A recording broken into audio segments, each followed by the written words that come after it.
makes wine non-alcoholic? So most non-alcoholic wine is called dealcoholized wine. And really what it means is just alcohol is gently removed to keep the aromas and the flavors intact. But it's made in the same process and the same way as wine is. Of course, there's like non-alcoholic wine alternatives, which we do have on the table here today. And I'm telling you right now, just by standing here, when you open each bottle, you can still smell it. Everything, which is why not why, one of the reasons, it's one of the reasons why I drink wine is to smell the aroma and to do all the things.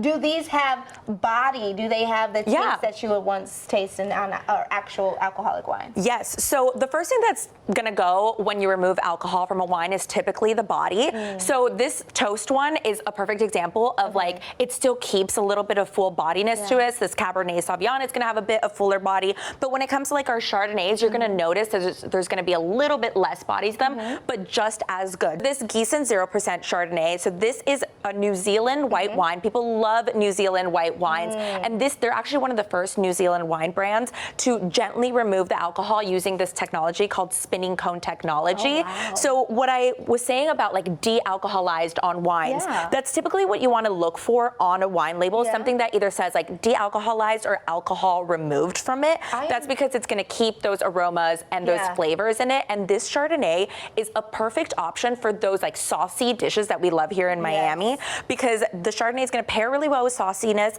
and also it's a perfect wine for like a dinner. I say always when we're in between seasons, from like fall to spring seasons, I always go with white, and I can't tell the difference. And Chardonnay is such a great option for like the winter months in Miami, but also this is like the latest one. They have a whole line of non-alcoholic wines. They have Pinot Grigio, they have Sauvignon Blanc, they have Rosé, really whatever you're looking for. Okay, so we have, you can kind of pick your adventure here. We have another Chardonnay and another Cabernet Sauvignon from Ariel Vineyards. Now, Ariel Vineyards is kind of one of the original non-alcoholic or de-alcoholized wines because they debuted it in 1985. And what I like about this is that it doesn't taste too much like a grape juice. It's like a really good alternative. You're looking for a Cabernet. I was just going to tell you that. Honestly, dare I say it tastes better than alcoholic wine.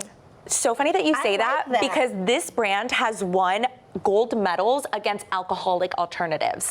I see why. I do see why. Okay, so switching to this, and this is some sparkling. Yeah, so this is some sparkling. So this is actually a great wine alternative. So this is not made the traditional wine way, like wine process. This is made with some berries, some ginger, and some tea, but you'll notice it's a bit fuller bodied, and they just added extra carbonation in it. And so their whole thing is like, you can still toast to moments during the month of dry January. So like, I just got engaged. Like, I would be really sad if everybody at my wedding was like not having a drink, right? So I think this is just like a great alternative for that. So many different options. You are a travel and wine expert. So we love you here on ISF. Where can we keep up with you? Because you know all of the tips, tricks, nooks, and crannies. I got you. So I have a website called Daniela-Garrido.com where I post all of my wine and travel content for you to keep up with. Awesome, awesome. Well, here, I drank all Let's do a cheers. Oh, we'll do this one. We got to do a sparkling cheers. Sparkling cheers. Cheers.